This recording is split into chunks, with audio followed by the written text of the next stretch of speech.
Hello and welcome to Ewe Sew You. My name's Zoe and this is my channel all about the crafty bits and pieces I get up to.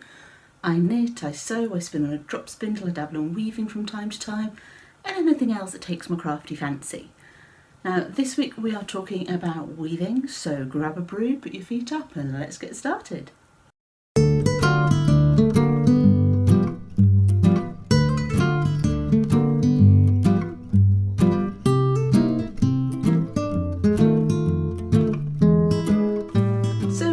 Welcome back to any returning viewers, and to any new viewers a very warm welcome to you. Now, as I mentioned in the opening to this video, today we're talking about weaving, and you can see here my current weaving project. I am still working on some of my tension stuff to keep my sides even, but pretty pleased with how it's turning out so far. Last time I did a weaving video I was showing you this section where I was doing some weft manipulation.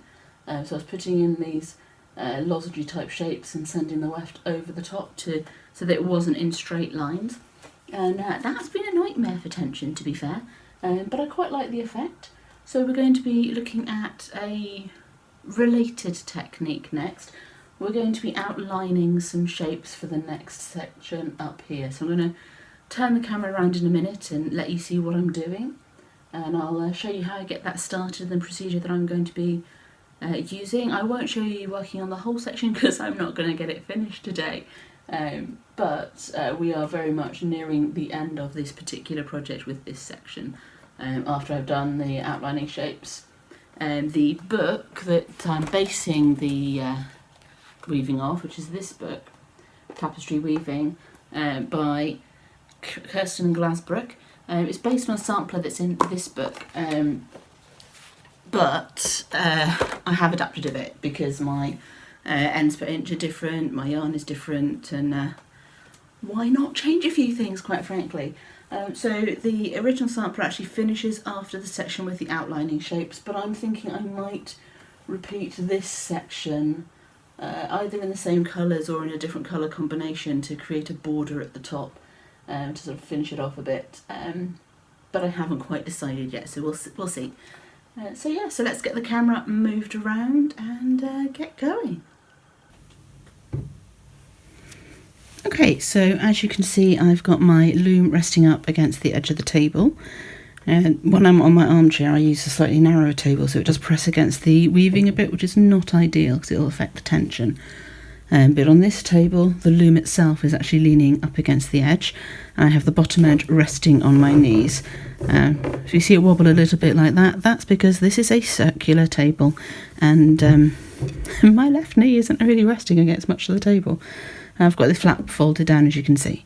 So I've got my tapestry beater, got a pair of scissors, and yeah, let's get going. So what colour shall we start with? Let's start with this Housing is a Human Right colour. This is a Gamer Crafting Yarns hand-dyed yarn. It was a charity yarn for shelter, I believe. And yeah, it's the same one I've used down here, and I really like the way it's weaving up in the tabby weave. So I'm going to start by creating quite a large shape across here, and I'm going to start on this, what shed are we on? We're on the open shed. Actually it doesn't matter because I've just done sumacs. So we'll start over this side. I'm just going to lay in my end so that I can tidy it up without it being on the edge of the weaving. That's just a personal preference. I don't know whether it's best practice or not, but I would prefer, I mean I've got a few ends that are at the edge of the weaving, but I would prefer for them to be in the middle for the purposes of weaving in. So I'm using butterflies as I don't have any tapestry bobbins. It's just a way of managing my yarn. And I'm going to start by creating this tabby shape, plain weave shape. Tabby is just another term for plain weave. Basically means over, under, and I'm going for basically a triangle-ish hill type shape.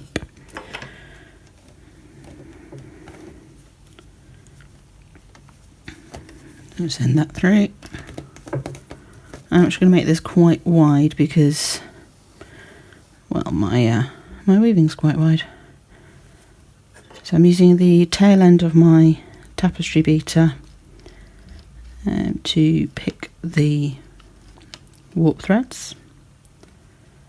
So warp is the thread that goes up and down the loom. Weft is the thread that goes side to side.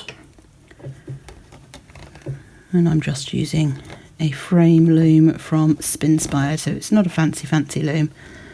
You have to manipulate the warps yourself to create your sheds.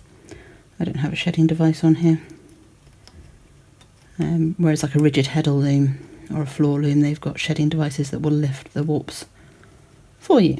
I believe you can get tapestry, well I know you can get tapestry looms that do that, as I've seen them on the YouTubes. But they're big and expensive, and I don't have one of those. The Merrick's ones aren't too big, but they are expensive. So they're not in my budget currently. But I mean, honestly, a frame loom like this is fine for the purposes of what I'm doing. Yeah, we'll just take it to there. So I'm taking it all the way across. So that was my closed shed where I've had to lift the warps up from underneath. We're now going to get to my open shed, which is actually a lot easier because we're going behind the warp threads that are standing up, so they're coming over the top of the frame at the front. So they are much easier to get the yarn behind.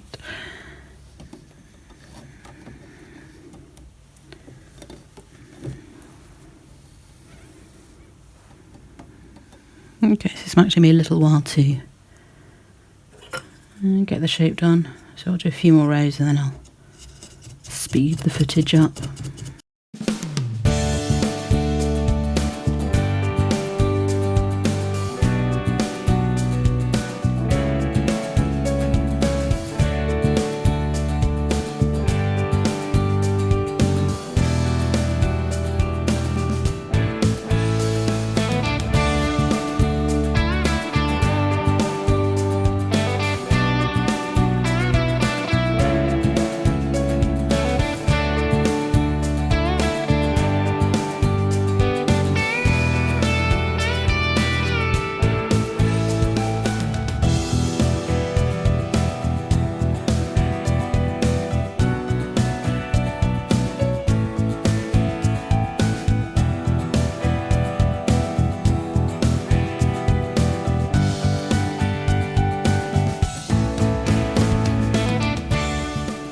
Okay, now I'm not going to be using the same colour for my next shape, so I'm going to cut this one off and pop it to the back.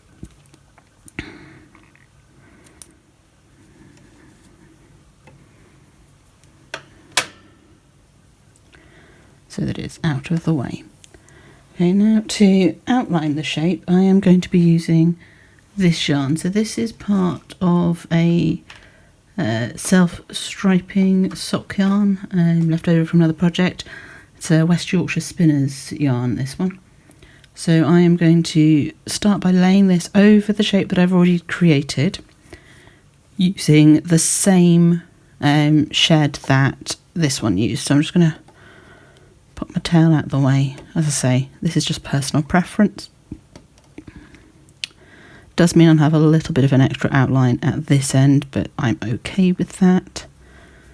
Okay, so I was on my closed shed. I wanted the last little bit of this shape, so I need to do closed shed again for the first step of the outlining process.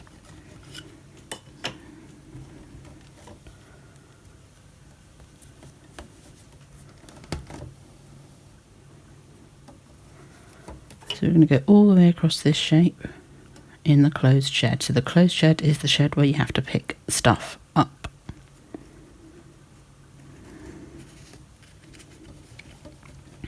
So remember, we're doing the same shed as we laid the last pick of that shape in with. It's probably taken me about 15 minutes, 20 minutes nearly to put this shape in. It's largely because I'm using fingering weight yarn, so it's quite thin, and I've got 10 dents per inch, or 10 ends per inch. So yeah, it takes a little bit of time to get everything done, but that's okay. I'm not in a hurry, don't have to go to work today.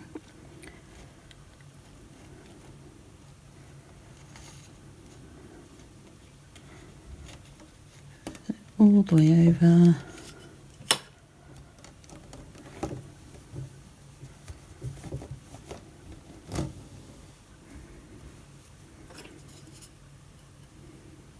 I'm just going to go just like one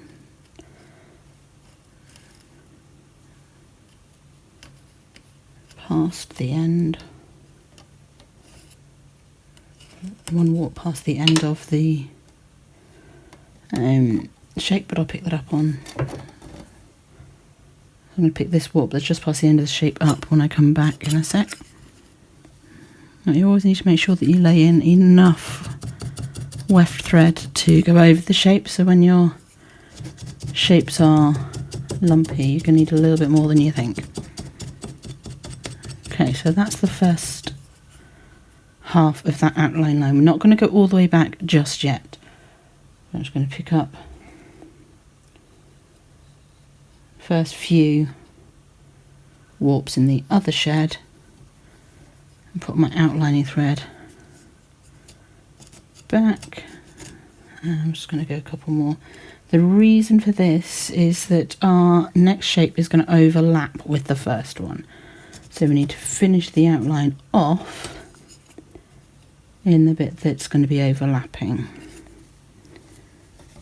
Okay, yeah, I think I'm going to bring my shape to about there. Just going to do one more, literally one more warp thread.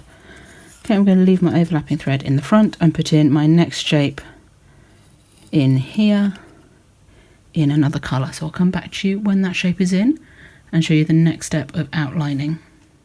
Okay, so I've got my second shape in this sort of dusky purple colour, and I'm going to go back to my outlining thread. So we're back in the closed shed, and I'm going to take the outline thread all the way over this shape here.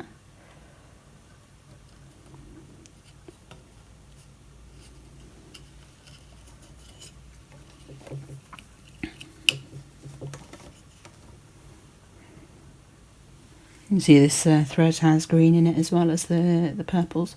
It's green, purple and yellowy thread.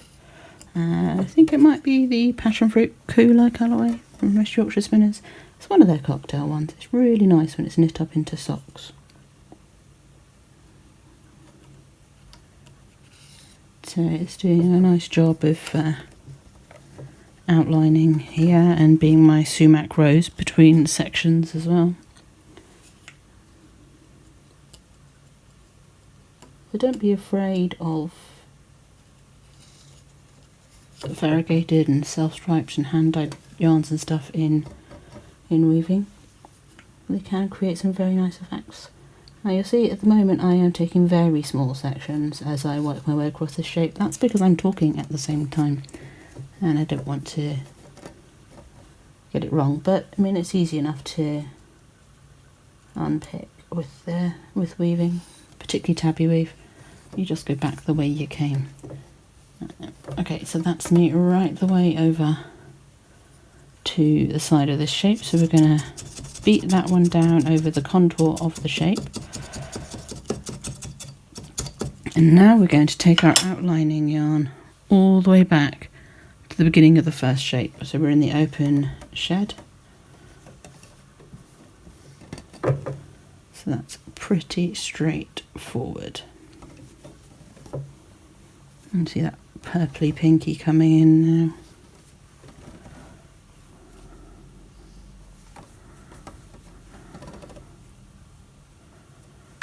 Good thing about variegated and striped yarns, whether you're knitting or crocheting or weaving, is they do a lot of the colour management for you.